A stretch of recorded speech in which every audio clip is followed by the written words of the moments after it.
every single American, red, blue, everywhere in between, needs to be absolutely shaking in their boots, terrified that a federal prosecutor who was anointed took a position that it is a crime to contest an election. We are Venezuela right now. Taxpayers, you should be furious knowing that your money is being used unconstitutionally to target the political opponent of Joe Biden and now Kamala Harris. This is the insane part about this whole thing, Sean. He's obviously speeding. He's obviously drunk. And then at his sentencing, you saw the transcript. I shot it over to you. I read the entire transcript. Yeah, it was the silliest thing ever. In fact, I'm actually surprised that the attorney tried this argument. I don't know who he hired as an attorney, but just for attorneys out there, when your client hits the gas pedal after a cop turns around to try to pull them over for speeding, you don't go up in front of a judge and say, listen, he wasn't sure it was a cop, and that's why he decided to ramp his speed up. The argument here was that he was going only 50 over,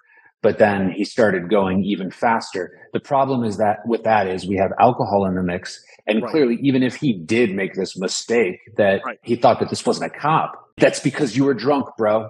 You were intoxicated. Yeah, he actually, in the transcript, it actually says he thought the cop was chasing him because he didn't turn on his lights. Help that's me exactly understand it. that. Well, no. Here's the thing. I mean, this is okay now in this country, right? I didn't do well at my job because you didn't train me. I sped because you didn't properly identify yourself as a police officer, and I thought you were trying to. How many people do you think are just waiting to go chase Tim Walz down on a road randomly in 1995? Like, that story is it's just not credible. It's not believable. And here's the problem. When you fundamentally see somebody like this who is afraid or not able to accept the consequences of their actions and just admit responsibility, that's a character flaw. Like, if I'm hiring somebody, and this is what we're doing, we're hiring the next vice president of the United States. If I'm hiring somebody and I see a character flaw like that, be like absolute absence of acceptance of responsibility, that doesn't usually change in people. You just have to reject that person outright, period. Here's what I say to all those folks that think he's a breath of fresh air. That's that mug again. I love it. Hey, and I just want to say to our friends at Cactus Ropes in Texas, I'm loving the fact that you're liking our content, man. Liking that a lot. And so I had to ask a question. Do I go without a hat today, or do I go with this hat? Which is, it's not a dad bod, it's a father figure. I think that's fantastic. Or do I show our friends out in Texas a little more love with Cactus Ropes? I mean, I think the first one gets us canceled. The second one's probably going to be a neutral. So it's really up to you. I've never been canceled before, so I'm looking forward to it. It's going to happen. In fact, that's what my daughter told me on the airplane yesterday when she found out we were doing this. She said, "You're going to get canceled, Dad. You say controversial things." Bring it on. Because you know what? In all sincerity, I think there's a shift right now away from this cancel culture, because I think people on the other side are finally growing a pair, and they're standing up and fighting back and saying, you ain't canceling anybody. You can try, but the voices are getting louder. The acknowledgement of conservative values is finding its way back. And I think people in this country are finally starting to stand up and recognize that we have gone through now almost 4 years of pure insanity. Pure insanity. Did you see what's going on over in England and in Wales, where if you publish and call anything a riot, it is now a crime? Yeah. No, I'm actually really glad you brought that up. Story time, right? I grew up in the UK. That should be a segment, Ron. Story time with Ron. Story time with Ron. No, I like it. I'll need a special mug for that, and then we'll need some music. We'll we'll have to let those podcast guys over at Legacy Media. I'm hearing Mr. Rogers. I'm hearing Mr. Rogers' theme song, "Story Time with Ron."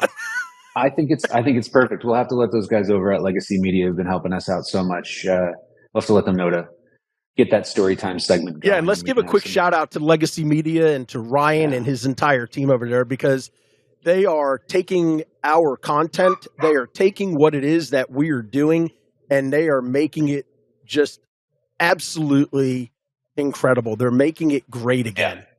Yeah, and make podcasts great again. I think that's fantastic. Okay, so story time. I grew up in the UK, spent a couple of years there. In fact, I played hockey there for a team called the Solihull Blaze, which is in the EIHL. It was a great time, had a lot of fun, but I grew up way too quickly over there. When I was there, it was, you could already start to see the divide. So there was already quite a bit of a nationalist sort of movement going on, where Pakistanis and other migrants who'd come into the country, there was still quite a division, a bit of a division between the British and them. Not with everybody, but it was still there.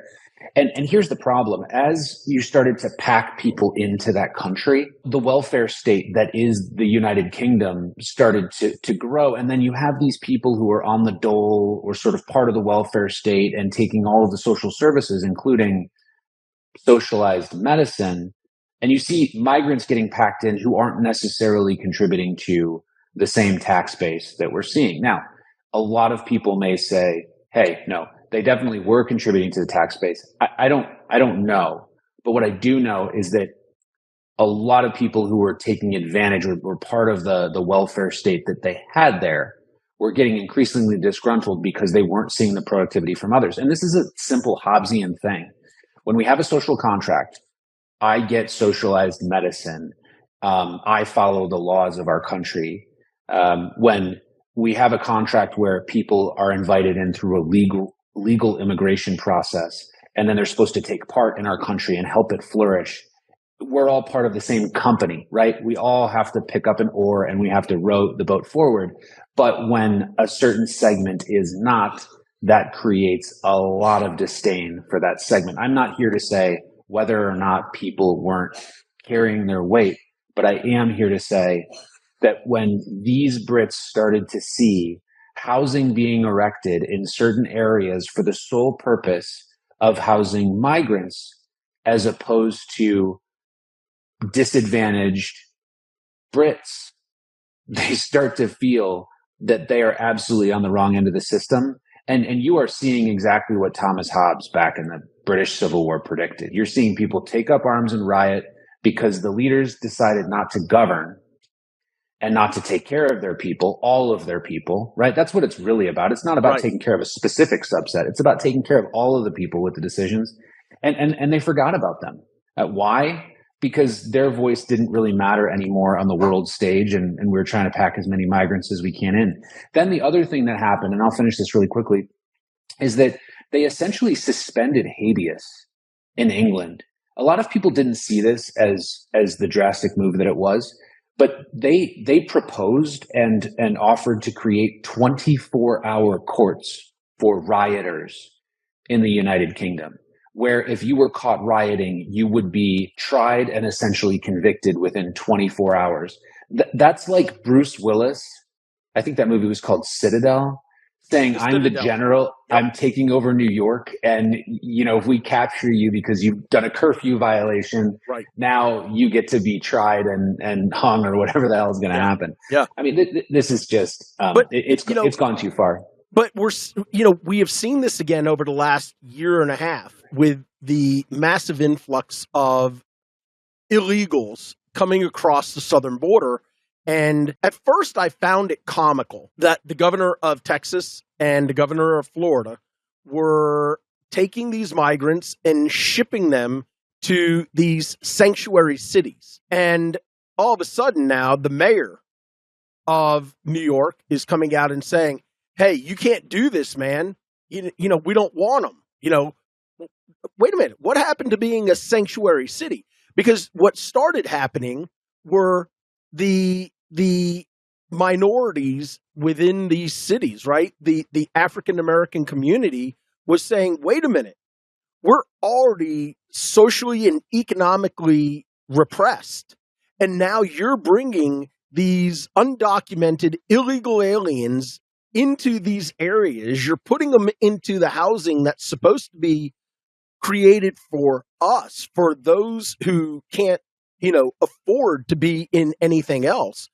And now the crime is skyrocketing. We don't even feel safe in our own neighborhoods anymore. Yeah. And I mean, so we're seeing exactly what transpired. And, all of these sanctuary cities, you saw it in D.C. You saw, the mayor of D.C. came out and said, this is unsustainable. The mayor of New York came out and said, this is unsustainable. The mayor of Boston came out and said, this is unsustainable. But wait, why, Sean, why isn't El Paso allowed to say that this is unsustainable? Well, because it's racism. Okay. Because if somebody in Texas says something such as having an influx of 10 million or 11 million illegal aliens is unsustainable, well, you're just a horrible person. Yeah, you're a racist. No, I see that. It's insanity. I mean, listen, my family at the turn of the century immigrated to this country from around the world, from different countries, from Russia, from Italy. And when they came here through Ellis Island. They were processed, they were documented, and if they had any illnesses or, sign of, an illness, they were put into isolation for a period of time, and then they were released and they were able to go where they wanted to go. And ultimately, my family, settled in parts of New York, in Boston. And then at some point they came together, my grandparents, and they moved to South Florida. And that's, kind of the story. But, they didn't come here illegally. And I think if you talk to the majority, if not all, of the people that have come to this country through ports of entry, they waited for years, some of them waiting a decade, to be granted their visa or to be granted their green card, to be able to enter this country. They're absolutely furious. They are furious with these people who have come across our southern border illegally. But here's the thing that concerns me more. And to anyone who listens to what I'm saying and they're like, oh, you're a racist, you're, whatever you want to call me. Listen, I'm talking common sense, okay? Here's the thing. 99 individuals on the terror watch list were captured and released into our country. And our government cannot even tell us where the hell these people are. And if you think that makes me feel warm and fuzzy right now, especially with this potential new administration talking about they're going to take our Second Amendment rights away, or Governor Walz is going to make sure that the weapons he carried into war are going to be banned. Listen, here's the last thing that I'll say, Ron, and I'm grateful that you've given me an opportunity to kind of vent for a minute. Absolutely. Here's the last thing that I'll say. Put aside the whole thing about the rank, okay? But it's now been shown, because the Harris administration quietly made changes on their webpage to his bio. Yeah. Well, if he wasn't a compulsive liar, okay? And compulsive means you do it all the time, okay? The guy lied about his rank on his own website, on the governor's website in Minnesota. He lied about his rank when it came up in the debates for governor. And he got called out on it in 2018, and he had to give somewhat of an apology. It was kind of ridiculous. Yeah. And then it's on the Harris website. That's compulsive lying on a topic. But beyond that, he lied about the fact in 2006 during a debate that he actually was charged with a DUI and pled guilty to reckless driving, which I don't think he understood at the time was actually a higher level crime than a first-time DUI, if you read the transcript from the judge. And finally, the last thing that I'll say, and the one that is the most egregious, the most offensive to me, forget about the fact that people were saying he abandoned his platoon because he knew they were going to war. Put all that aside. Let's just, for argument's sake, let's give him the benefit of the doubt on this and say after 24 years, he decided he had had enough. He served his country in the Air National Guard, and he wanted to go on to something bigger and better for him and his family, which was to get into politics. Okay, I'm fine with that. Forget about why he did it. He did it. He was entitled to it. It was 24 years, okay? But to come out and say, I'm going to make certain that the weapons I carried into war are banned, I'm sorry. That is the most egregious thing I have ever heard, because the only place he was ever deployed was over to Italy. And maybe he carried an M16 over there. Maybe he carried, an M4. I don't know what the Air National Guard gets. I think they get the crap of the barrel. So he probably had an old M16. But I'm gonna guess. He never saw war. Yeah. I'm sorry. I'm done. I'm going to pause. No. We'll get into Trump eventually, but we can jump into this now, because now you've got me fired up. I think a lot of this bears some explanation from a military man, right? From somebody who knows what's going on, because I've seen a lot of people out there on the old internets saying, no, he didn't lie about his rank. So let's just lay this down once and for all. I know a lot of people have gone into this territory, but lies have moved faster than the truth in this current environment. And so I think we've got a lot of lies that are moving forward here. There is a difference between rank and position or billet in the military. He was I believe, sergeant major, or he said that he was a sergeant major. He was a command sergeant major. He said he was a sergeant major, though. He said he retired as a sergeant major. That would be an indication that he has the rank of sergeant major. That means that he has gone up through all of the ranks of the military, the National Guard. He's reached the highest one, and he has achieved the rank of sergeant major. That is a very, very difficult thing to achieve. It is the highest enlisted rank that you can receive in the military. It is a highly competitive position, and you would have had to do everything perfect in order to get there. I mean, maybe you could be slightly imperfect, but for the most part, I know Marine sergeant majors, and their paper looks good. They have fulfilled all of the positions, all of the requirement, all of the schooling, and it is no joke. That is probably one of the hardest and lowest paying professions that you could get into in terms of what you have to put into it. These enlisted guys, they are spending months, years away from their family, busting their butt in order to make sure that they fulfill all of their obligations to get to that level. I mean, let's just look at what a Marine Corps drill sergeant does, which is one of the levels you would have had to pass. I mean, that is a very, very difficult job. So a sergeant major is a completely different thing than a master sergeant. Now, I'm not saying everybody can be a master sergeant, but this was the rank that Walz ended up at. Master sergeant is much different. Instead of becoming that 4-star general, very rare thing, maybe you were a colonel. I mean, that's really the difference in terms of the number of master sergeants versus sergeants major. And you have to say sergeants major. Everybody's been making that mistake these last few weeks. But that's how you say it. Right. It's a sergeant major. Sergeants major, yeah. Like attorneys general, right? We have that too. But when he only achieves the rank of master sergeant and he stands up in front of people and says, I was a sergeant major, he is saying I held the rank of sergeant major. He is not saying I was a command sergeant major. And that is the huge distinction. I actually think that is probably more egregious than the stolen valor, accusations about combat or war. Some of that stuff is pretty fuzzy. Like, we know that he was puffing. He's doing a Brian Williams all day. We know that, right? But this is objectively clear.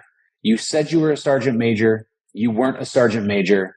Period. End of story. You lied about your rank. That is a federal offense. Potential vice presidential candidate has committed a federal offense by lying about it. This is not swift boating.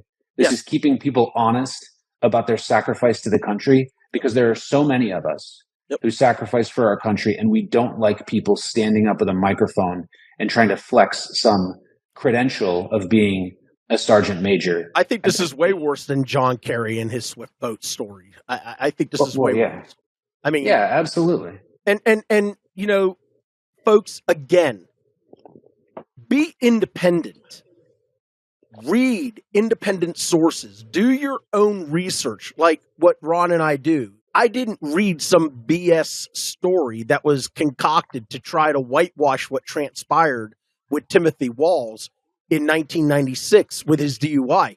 We read it straight from the transcript in the court, and we're going to give you that transcript. That's it. We'll post it in the show notes. I shot you that transcript, Sean, after I saw the comment. I said, hey, Sean, is this true? Because we want to make sure it's true. Yeah. And then I went and looked and found the official transcript. That's the benefit of being a lawyer and being an investigator like you are. And we've got to get to the bottom of it. The rank issue, the first thing that I did, there are publications that are put out by the military every time they promote people, especially to higher ranks like that. You can look through, in the Marine Corps, they call them MAR admins. I looked for that and I found it so that I could verify that he did not hold the rank of sergeant major. I'm noticing, and I've seen it on the social media channels lately, where people won't even bother to read the article. They will just share now a clip of the Google search result. It's a clickbait. That's all it is. It's clickbait. And it's such BS. And it was really funny because there was an interesting debate that took place on one of the social media platforms with you. And I'm like an attack dog, where I think one of my friends is being, wrongfully attacked. And I'm the kind of person that I don't come out and I don't scream and yell and say all kinds of, ridiculous things. But I responded to these individuals with pure facts, no conjecture, just pure facts. And it was really funny to watch the difference in response to me versus the response to you, which was, hey, thanks for the correction. You're right. My Google search was actually wrong. However, this person's a breath of fresh air. Well, we'll get to what kind of fresh air he is, because for me, I feel like I need a gas mask to be around this guy because of all the crap he's spewing. But anyways, I want to talk about DJT. I want to talk about Trump derangement syndrome, because it's real. And I think my position. I love people who put policies out there that make sense. I love common sense policies. I am very much a fiscal conservative. I want smaller government. I don't want them involved in every aspect of my life. I want controlled budgets. I want controlled spending. I want common sense. When it comes to social issues, for the most part, especially when it comes to loving who you want to love, I'm all for it, man. There's enough hatred and anger in this world. I don't care, man. Seriously. Love who you want. What you do in the privacy of your own home is your business. As long as you're not trying to force me to engage in, promoting that lifestyle, as long as you're not trying to indoctrinate, young children into something that they have to allow their brains to form and to understand what it is that's being put in front of them. Other than that, man, listen, love who you want. Do what you want to do from a social standpoint, as long as, and I always tell people how I measure it is this: your rights end when they infringe on mine. That's kind of how I feel. That's the rub, right? I mean, a lot of people lead with I want everybody to be able to live their life. Sure.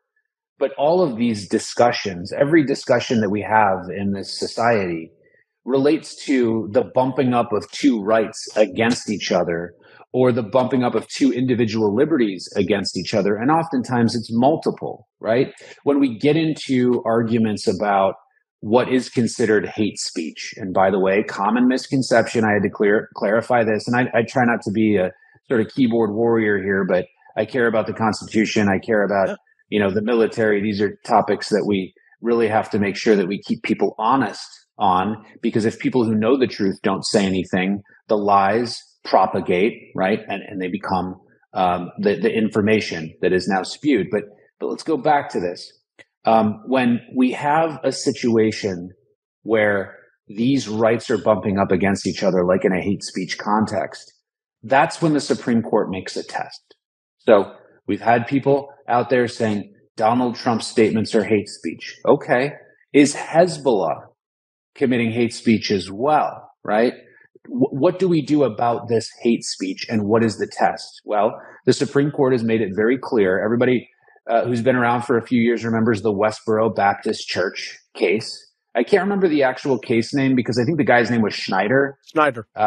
Yeah, but it was related to the Westboro Baptist Church. Thank God for these people. Why? Now, I'm saying this as a military man.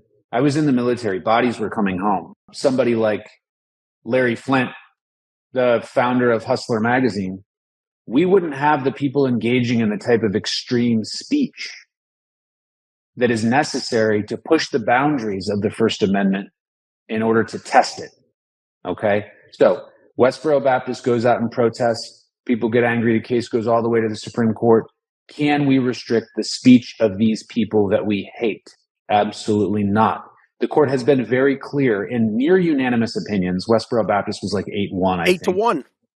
Yeah. Near unanimous opinions. Hate speech is not an exception. You can say all the hate speech you want to in the United States. We encourage it. Please feel free. Because if you don't want to listen to it, go somewhere else, right? Change the channel.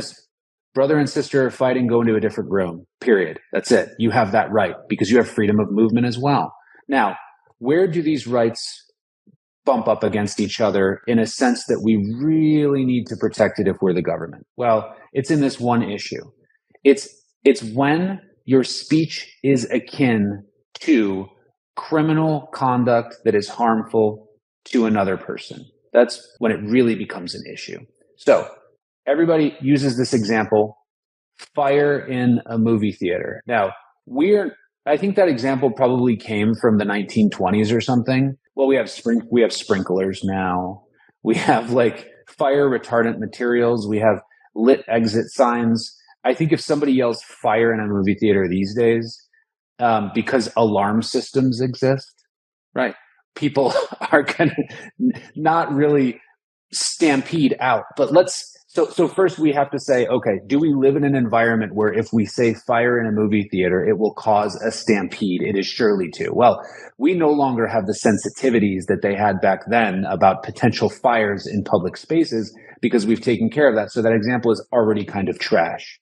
But you would have to find an example where the speech is going to be so harmful that it will immediately cause injury, damage to other people. This is not Trump saying stolen election. This is no longer fire in a movie theater because there's no indication that would immediately cause any issues to anybody. This is a situation where without the intervening criminal act of another person, your words directly cause injury to somebody else. I think that there was a case, and I haven't read this, but I remember it from the news back in the day, where somebody harassed somebody so hardcore that person committed suicide.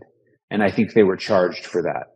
Yeah, there's some cyberbullying things that have transpired lately where a young lady was actually convicted because she told a young boy that the world would be better off without him, so he should kill himself. And the boy killed himself, and she was criminally charged, and I believe she was convicted as well. But what about this? Okay, with everything that's been going on over in Israel and in Gaza and all of these Palestinian, I'm going to call them rioters because that's what they are. There may have been some peaceful protests at one point, but what transpired at Columbia University was not a peaceful protest. Okay.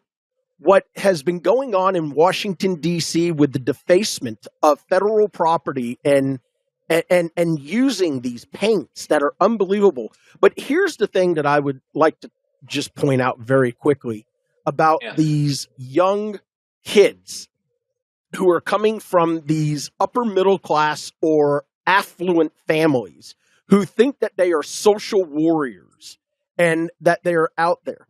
And they're chanting from the river to the sea. But if you ask them what river you're talking about or what sea they're talking about, they have no clue. But to me, that is something that could potentially bring serious harm to people, right? Because what the Palestinians are saying is we're going to eradicate all Jews from the River Jordan to the Mediterranean Sea. That is dangerous hate speech. That's not just conjecture. That is how these people truly feel. If you look at the Ayatollah in Iran, his message is crystal clear. I want to wipe Israel off of the face of the earth. If you look at what Palestinians, and I'm not talking about the peaceful Palestinians who just want these wars to end. They want this conflict to end. And whether it's a two-state solution or whatever it is, they want it to end. And I don't blame them. But you have Hamas, another terror organization that will not rest until Israel no longer exists, until there are no Jews walking the face of the earth.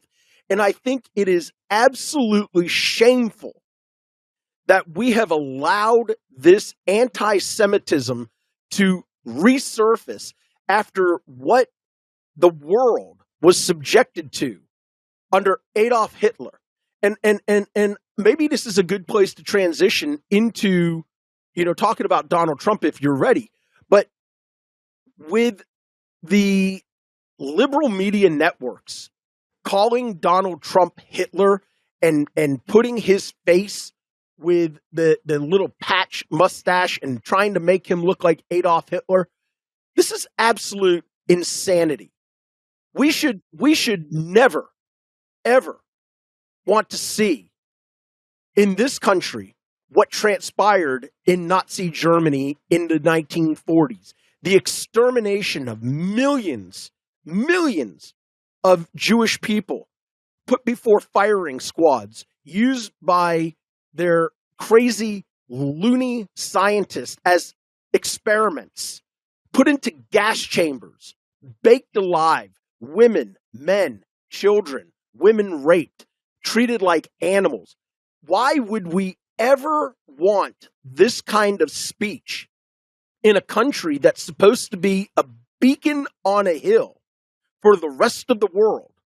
We have, in certain respects, digressed into a third world country. And that's an embarrassment in my eyes. Well, Sean, I'm just a lawyer, so I don't get to or have to have a political view on this. I get to have the legal view. That's my safe haven when I go on national news as well. And I'm given a controversial topic like this. And I will tell you, from a constitutional standpoint, we have to protect the people who are saying from the river to the sea, just like we have to protect people who are using other extreme forms of speech. Because if we don't protect those people, then we are making judgments about whether or not speech is criminal based on how we feel about the speech and not necessarily the immediate criminal impact of the speech. Now, and I agree with you. I agree with you. But Ron, let me ask you a question. In the First Amendment, right? Because there's no distinction between an individual or a group. There's no distinction between it. Okay? Mm-hmm. But to your point before, hate speech is permissible under the First Amendment until it leads to criminal behavior. Hate speech is always, all speech is protected. Hate speech has never been an exception. However, there is an exception to the First Amendment for that speech, which is akin to a criminal action, right? Okay. By the individual causing the action. So A conspiracy, you and I agree to unlawfully distribute drugs. That's not free speech. That is a conspiracy because we are using that speech to engage in criminal conduct. But it's not speech that could cause somebody to engage in criminal conduct. That's not an exception to the First Amendment. That is absolutely protected by the First Amendment. Even if you say something as tenuous as, if this election is stolen, we are going to charge the Capitol. Protected speech. Why? Because it has to be, right? Yeah. That's it. That's our First Amendment. And listen, God bless the framers who had the foresight to create the amendments to the Constitution, to take into consideration these what if scenarios that could arise. It's the most incredible document in my eyes that's non-religious that has ever been created. I think the First Amendment is really important in this context because we've seen the January 6th prosecution, which was sort of an end around the First Amendment when Jack Smith decided to file the indictment. He elected to go for essentially theories of fraud, which the federal government has tried to expand significantly over the last 20 years. But the Supreme Court has been attacking theories of fraud up and down criminal cases for the last few years. It's been quite incredible. But Jack Smith's theory essentially is that Donald Trump and his representations effectively attempted to interfere with the election, and his speech in furtherance of that is not protected speech because it was in furtherance of this expanded fraudulent scheme to try to steal the election. What he's trying to do there is attack free speech. And everybody needs to understand this. This is how this works. Remember, we said that criminal speech is not free speech. So what do? We change the definition of a crime in order to make something sound criminal or a conspiracy. And then we criminalize that speech because it was in furtherance of a crime. So instead of, I want to make sure this election was fair, we say that saying that somebody tried to steal an election is a criminal conspiracy to defraud the American voters. Why? Because now anything you say in furtherance of protecting an election to ensure that it's free and fair has now essentially become some sort of criminal speech. And this is why every single American, red, blue, wherever you come from, everywhere in between, needs to be absolutely shaking in their boots, terrified that a federal prosecutor who was anointed by the U.S. Attorney of the United States took a position that it is a crime to contest an election. We are Venezuela right now. We're not in danger of becoming Venezuela. There was a criminal indictment against a man based on the idea that he tried to steal an election, even though when power was to be transferred, it was transferred. That's a crime that was created. And so we know that that's probably not going to work, and the Supreme Court is going to stop Jack Smith's prosecution. It wasn't actually to get a sustainable conviction against Donald Trump. The only reason that prosecution occurred is so that we could hold this guy up and impact the election. Of course, that didn't happen. But then we go to our people in the states, Fani Willis, Alvin Bragg in New York, and we try to use the same hold 'em up scheme that Jack Smith was doing down there in New York. And that's where we get these, 34 counts? That's right. False entry into a business record. Not even made by Donald Trump. Not even made by him. No, that testimony was the most important testimony of the entire case, that the controller puts the information into the accounts. And even then, it's not criminal. These are the private books of a business held by Donald Trump, right? And the idea was that somehow a hush money payment, and these facts have been, everybody knows about these facts now, so we don't need to spend too much time about it. But the allegation is that paying a hush money payment is some sort of criminal act. No, it's not. So everybody should be scared about this as well, because now settling a potential civil dispute while you're on your way to becoming a candidate or running for the office of the president, settling a potential civil dispute is now no longer a legal expense. It's no longer a business expense. It's a hush money payment. We've changed the name of it, and now it becomes criminal. That's what we do here. Shameful, unfortunate. I never in my life imagined that we would see one political party weaponize the justice system to essentially eliminate the candidate opposing them. I never thought that we would ever see that in this country. We have, for all intents and purposes, turned into Russia and Putin. Yeah. I mean, to a degree. I mean, Putin is, allegedly having people murdered who are his political rivals. And I'm saying allegedly. I don't want the KGB tracking me down and eliminating me. But well, Sean, how do you know I'm not KGB myself? And I've been undercover the entire time to wait for you to say that there's a hitman outside your door right now. Be careful, man. Some people will take what you just did very seriously, and they will now say that you are an agent of Russia. Clearly, but it's unbelievable to me, the allegations that have been thrown at this man, when in actuality, the big guy and the Clintons used pay for play. I mean, look at Burisma, okay? Look at China, and I think that's why the establishment is so scared, and they are scared of Donald Trump. They are absolutely scared because Donald Trump doesn't owe anyone a damn thing. Well, that's for becoming president. That's exactly it, and we actually said this in the first episode that we did. That the one scary thing for everybody about Donald Trump is the fact that he doesn't have all the strings attached. And this is exactly why the coronation between Joe Biden and Kamala Harris happened, so that all of the people who had leveraged their power to get Joe Biden into office, it would immediately transfer over to Kamala Harris. And of course, that came from Obama. The Obama, Harris, Biden sort of cabal, if we want to call it that. I'm certain we could. I think Obama got forced into this Kamala Harris. I really do. But here's the reason why. Obama came out originally and would not endorse Kamala Harris because he said, we need somebody who can beat Donald Trump. And it's not going to be someone who's standing up there saying, what, did you just fall out of a coconut tree?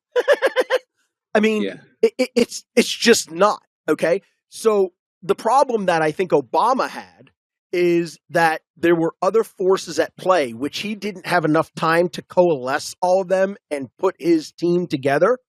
So when you have Chuck Schumer, you have Nancy Pelosi, and you have the Clintons, who, by the way, if you now realize what the Clintons have done, they want their precious daughter, Chelsea, to be appointed the ambassador to the United Kingdom. Okay? That's what they get in return if Kamala becomes president. Okay, that's their big ask because Princess Chelsea has, bigger aspirations where her mother failed running for president. She needs some chops on the international stage, yes, of course. Absolutely. But the UK is not really a great place to get them. I mean, you may want to go. You may want to go at least to the UN, but I think maybe that's where she's heading. Maybe she's trying to be ambassador of the United Nations. We'll see. But the point here for me is simple. I think Obama is so pissed off that he didn't get what he asked for, which was an open convention, so that he could have the person he wanted at the top of the ticket, that he put his good friend Eric Holder in charge of vetting the vice president. Do you honestly believe, as brilliant, and Obama is brilliant, and we've talked about this, he is a politically brilliant mastermind. He knows how to play the game of chess of politics. Do you honestly believe that if he really wanted this ticket to win, he would put Tim Walz as the number 2 on the ticket, knowing all of the warts that this guy has on him and the fact that he is coming from an ultra left-wing progressive state. I mean, there's no way. Obama realizes, and if you notice, Kamala Harris, because of how left Walz's positions are, Kamala is now trying to be the person coming back to moderation, coming back to the center, if you see. But the thing that people aren't paying attention to is her saying things such as, on day one. Why do you have to wait till day one? We all know that Joe Biden is not the president of the United States. We know this. Yeah. Why do you have to wait till day one? You are the vice president of the United States. In my estimation, she is the president of the United States right now. And she is the one who's capable of saying yes or no or making decisions. Why do you have to wait till day one to bring the cost of food down? You know why? Because she doesn't have a damn plan. She doesn't understand economics, okay? Did you hear her explanation of economics? Bread's expensive. Gas is expensive. We know it's a stress on people, and people have to stress themselves further. That's not how economics works. Yeah, we're going to lower prices is a statement I heard, and that's probably more Russian than my failed Russian accent that I've ever heard. Right? Does anybody know about vodka and pantyhose in the then USSR? I don't know, but if you're not aware of how that worked, you may want to open up a history book and see what happens when we decide to manipulate prices individually as opposed to making sure that we have a healthy economy. You know, listen, whatever's going on with Obama, I mean, he's pretty quiet. This is all closed door stuff. I don't know. And I think that I would only be speculating if I jumped in to think what his motivations were. But you know, back on this Trump situation, we've got some very interesting legal maneuvering that's happening right now. We know that the Supreme Court granted official acts immunity. We talked about that on the last episode. We didn't really do a deep dive in it, but if you haven't checked that out, go ahead and look at the last episode. And then also, if you give the opportunity, click subscribe so that you make sure you get these directly to you. Yeah, there's probably a button down there. Click and survive. Make sure you click and survive. Hey, that is perfect. Click and survive. We're going to get that on a t-shirt, Sean. It's going to have your face. So interesting legal maneuvering. Donald Trump's sentencing hearing has been pushed off to at least after the 18th. Surprise, much closer to the election. The reason why is that the Supreme Court granted Donald Trump immunity for official acts. He's then using that immunity argument to say, hey, New York court, I should have immunity for the official acts over this. And this is a kind of a stretched argument for even Donald Trump. I'm not going to take debate on this one. I was trying to think, if I'm his lawyer, how am I going to try to use this immunity ruling to benefit him in the New York case? And that's going to be a very difficult thing to do because everybody knows that the actions that he was engaged in happened prior to him becoming president. But it does raise a very interesting issue. If somebody is not given immunity for the things that they do during a campaign to become the president as an official action of the office, then all we would have to do if we wanted to jam up a president is, instead of looking at their official actions during the presidency, you would look at their actions while campaigning. And here's where this becomes a little bit tricky. Let's say we have a current president like Joe Biden who's campaigning, and he commits a violation of the Hatch Act while he's campaigning. And he's campaigning for another job as the president. And for those people who don't know what the Hatch Act is, it gets quite complicated, but it really prevents you from using your official office as a campaign tool. I see Hatch Act violations from his press secretary on the regular, but nobody does anything about it. So let's say a candidate commits a Hatch violation and they're currently the president. They could be indicted under the Hatch Act, which would cause them to potentially have to face some sort of criminal prosecution during their presidency because immunity is not granted. This is what the court needs to be a bit concerned about. If you say that you are not given immunity for the official acts of somebody campaigning for the office of the president, then current presidents who are campaigning are not given immunity for those acts, and they could easily face prosecution by the next president. I want immunity for all presidents so that we don't end up in a lawfare society.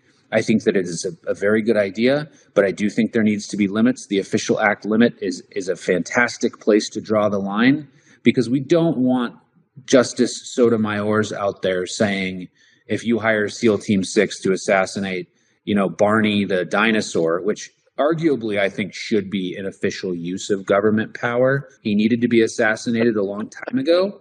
I love how yours and my mind work, and I didn't mean to step on what you were saying. No, it's okay. I love how yours and my mind work, because I literally had pulled up Sotomayor's dissent. And I want you to speak to this for just a moment, because I know you kind of tongue in cheeked it, if you will. But her direct quote was specifically, she warned that the decision meant that a commander-in-chief could order U.S. troops to murder an opponent, then sidestep criminal prosecution. She wrote, again, quote unquote, the president orders the Navy's SEAL Team 6 to assassinate a political rival. Immune, organizes a military coup to hold on to power, end quote. I mean, didn't the Democratic Party just create a coup to throw Joe Biden off the ticket and essentially out of office? I mean, come on. This is where it gets really dangerous, because the act of falsely charging a person with these fake election interference crimes, that act is also an act of election interference. Think about it this way, and we're going to digress because we have to talk about this. Fisher versus the United States. The Supreme Court essentially overturned like 300 charging decisions made by Jack Smith, 300 charging decisions where he used the Sarbanes-Oxley Act, a post-Enron act that was designed to prevent you from shredding documents to avoid responsibility. He used a catch-all provision in that act, which subjected people to a potential 20-year sentence because they obstructed an official proceeding. Why? Not by shredding financial documents like Bernie Madoff or Enron, but because they were involved in something that would have been considered relatively benign on the world stage when it comes to the actions of a protest, right? A lot of these people were just streaming into a public building, not doing much else other than being there. The rest of the people, charge them with, I don't know, some sort of destruction of property offense if you've got something like that. Whatever, that's fine. Trespassing. But we're talking about a 20-year felony offense that is designed to prevent the obstruction of justice. And they're saying that certifying this election is some sort of official proceeding. Now, the reason why I bring Fisher up is because Jack Smith was essentially told by the Supreme Court, shut the hell up.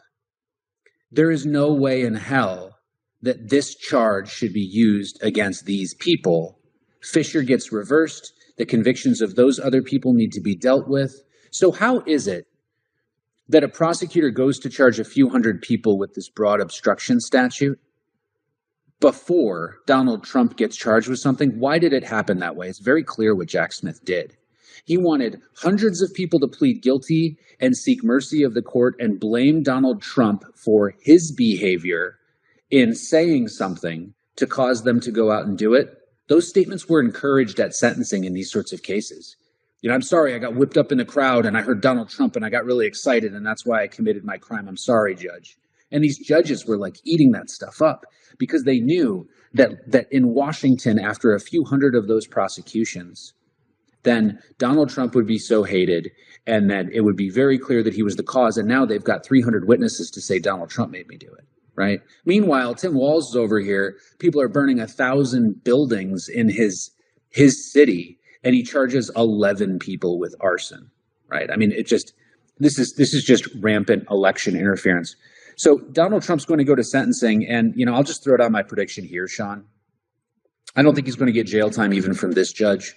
because I think that this judge doesn't want to put himself in a position where he has to justify or even cause the city to deal with this political nightmare that's about to happen if Donald Trump loses the election. And I actually think that they've created such a powder keg with their actions that throwing him in jail or otherwise restraining his liberty is putting a match in that powder keg. And I think we've got a lot of dangerous things that are probably going to happen nationwide if he makes that decision.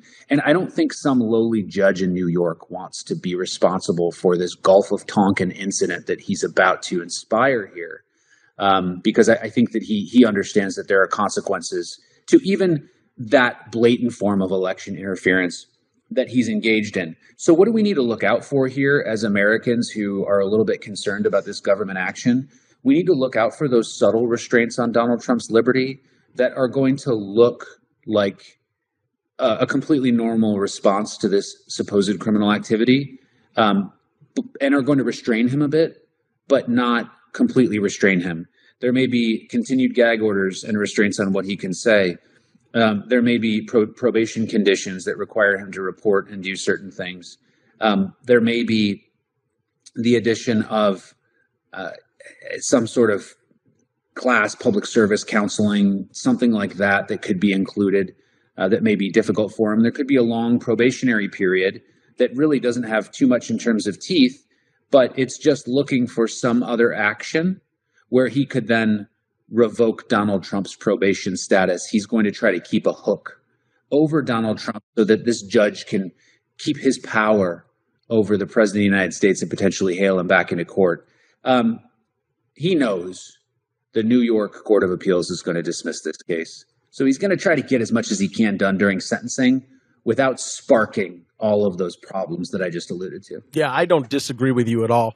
But I think the other thing that's also really important to understand about Jack Smith is that the judge in Florida that dismissed the Cannon, Judge Cannon, who dismissed all of the indictments against Donald Trump brought by Jack Smith, did so based on the lack of adherence to the Constitution, right? She said that he was the appointments clause. That's right, the appointments clause, because he was not appointed by Congress, which means his appointment was unconstitutional. Also, the funds that were used to carry out this investigation were also unconstitutional. Taxpayers, you should be furious with knowing that your money is being wasted, is being used unconstitutionally to target the political opponent of Joe Biden and now Kamala Harris as the top of the ticket top of the ticket. I mean, this is unbelievable. And the problem is, I blame the media. I blame the media for the ignorance and the lack of comprehension that the masses within our country possess. And I don't mean that as an insult, because I think a lot of people believe that if they tune in to CNN or MSNBC or, Fox News, that what they're hearing is gospel. And the fact is it's not. You're getting one side or the other's story. And they're leaving out the substance. They're leaving out the facts. Now, I think Fox, to some respects, with people like Brett Baer and Shannon Bream, who are not opinion people, I think they do a great job of delivering the news, delivering the facts, without bias. Yeah, at least the most part. If you're listening to a Sean Hannity or Tucker Carlson or what's her name, the blonde, Megyn Kelly. No, not Megyn Kelly. I love Megyn Kelly, by the way, man. Yeah. She's so cool. The other one, who's Laura Ingraham. Laura Ingraham, yeah. Those are entertainers, okay? They are commentators. They are opinion people. Bill O'Reilly, opinion people. Joy Reid, opinion person. Okay, they're going to bias you. You know, the Morning Joe. They are going to give you their opinion. They're going to give you bits and pieces of a story that make it sound the way they want it to sound, so that you'll believe in what they're feeding you. Yeah. You know, I miss the old days of the Walter Cronkites, where it was the news, man. The Brit Humes, where it was delivering the news, the facts. But I'll tell you who also is really, really good. I love the guy, Neil Cavuto. I think Neil Cavuto calls BS at just the right times, and I think he sticks to the facts. I really like him. I'm with you on Neil. So I've been on Neil's show a whole bunch of times, and you know, he does it differently than a lot of people, which I like. First, one thing you'll learn about, and maybe this is inside baseball that I probably shouldn't share. One thing you'll learn about Neil's show is that he keeps it moving. There are booking changes to his show moments before the show, hours before the show, based on what's on the news. So that's really important, because a guy like Tucker Carlson is going to make his agenda decisions very early on and sort of push forward with that agenda. I want to do this. But Cavuto's a fast-breaking news guy. So what he would much rather do on his show is, if something is no longer relevant or it doesn't need to be covered, he's going to cut it off. And so they'll let me know I'm not going to be on today because they've moved in a different direction with a different story. It was annoying at first, but I respect the hell out of it. Why? Because he's not looking to pound the same drum over and over again. He's looking to respond to exactly what's happening. But then every time he asks a question, whether it's about Sam Bankman-Fried and FTX, whether it's about Donald Trump, he will take the position of the other side and ask me a question that requires me to answer it with some form of thought and legal knowledge. A lot of other reporters that I talk to on national news spend a lot more time giving me a basic question, or they do the agenda type talking where they say what they believe, and then they essentially just ask me to agree with it. That's the more frustrating version of it. But Cavuto is spot on. I just shout out to David Asman as well. He often fills in Cavuto. Absolutely love him.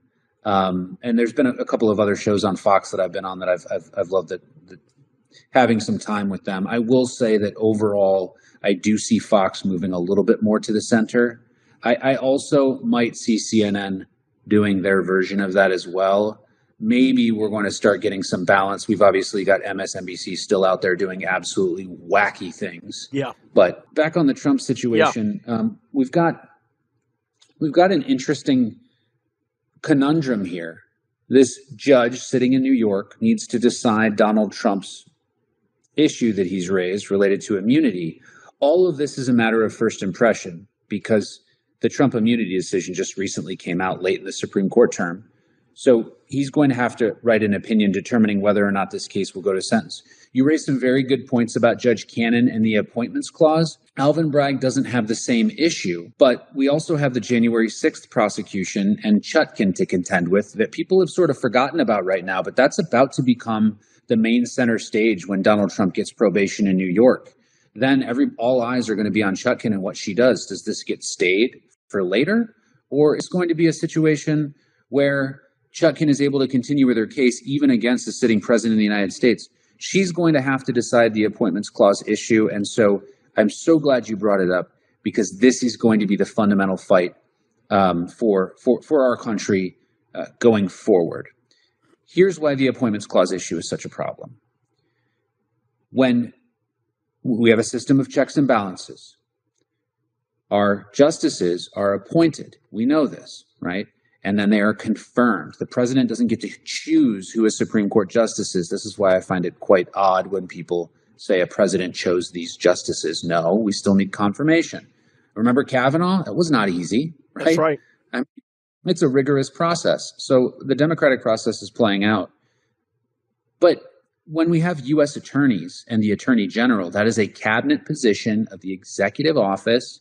And so that person is appointed by the president and certainly would be confirmed. But then all of the other prosecutors that work under the Attorney General in the DOJ are essentially hired employees of the DOJ. Then there are U.S. attorneys, United States attorneys in each federal district. Those people are appointed as well. Why do we do this? Why do we have a DOJ U.S. attorney who is appointed, and then we also have the smaller U.S. attorneys? Well, this system started a long time ago, and it's a great system. Those U.S. attorneys are appointed to look out for the issues in their district so that they also have a seat of power in that area, and they are appointed and confirmed. Now, we have this sort of two-sided DOJ system where we've got U.S. attorneys and the Attorney General. Does the Attorney General get to order a U.S. attorney to do things? Not exactly. U.S. attorneys have their own power. There's DOJ policy. They probably shouldn't violate it. But these individual U.S. attorneys are responsible to Congress, and they can be removed by Congress, for certain types of actions. They can't be unilaterally removed by the U.S. by the Attorney General, by Merrick Garland in this case. They can't be unilaterally removed. So when you initiate a prosecution from the DOJ level, it can be initiated by the Attorney General, but it has to take place in a district, because you can't just prosecute somebody in DOJ Attorney General court. You have to take it to a district. And the U.S. attorney is involved in that district. So Southern District of New York is where we would do a lot of these things. You can also do that in Washington, D.C. And sorry for the long explanation here, but it's really important. So Merrick Garland says, I'm going to appoint Jack Smith to be the prosecutor here on this case. I'm going to appoint him because I want to ensure that there is some, I don't know, what will we say, impartiality, like that's the case. I don't understand how that ever follows. Merrick Garland's going to appoint somebody to ensure that this person is impartial to the people that oppose Merrick Garland and Joe Biden. An appointee of Joe Biden is going to appoint somebody. And then we have to look at the checks and balances on that appointment. Who gets to determine whether or not that person has any authority or power and the limits and scope of that authority and power? Is it Congress? When did Congress vote on Jack Smith's appointment? Never. They voted on every U.S. attorney, and they certainly would have had to, vote on the cabinet positions, but they never voted on Jack Smith. When did Congress authorize the funds for all of this investigative, work? January 6th cases that were done by the DOJ, and also Donald Trump and every other appointment like that. There was never any authorization of fund. So one of the essential checks and balances of our system is the power of the purse. Everybody knows this. Congress holds the power of the purse, and they get to decide where money is spent. The executive really doesn't have any money of their own other than what is specifically given by Congress. People think Judge Cannon's opinion is controversial. It is not controversial at all. If we live in a system where an attorney general can appoint whomever they choose under the guise of impartiality to engage in a limitless exercise of prosecutorial authority across the United States against any target they choose, using any policy they choose, and using all of the money that they choose to use, that is an egregious violation of our checks and balances on many fronts, and it cuts Congress out. And why did this happen?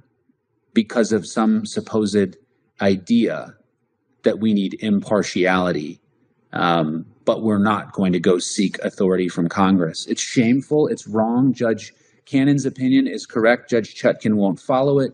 This will go to the Supreme Court, and it will forever change how these people are appointed and move forward. My prediction, January 6th case completely falls off. And this is also going to cause a firestorm because other cases that were improperly appointed or where the DOJ was improperly appointed are also going to have problems. Sorry for the long-winded explanation, Sean, but honestly, it's so complicated.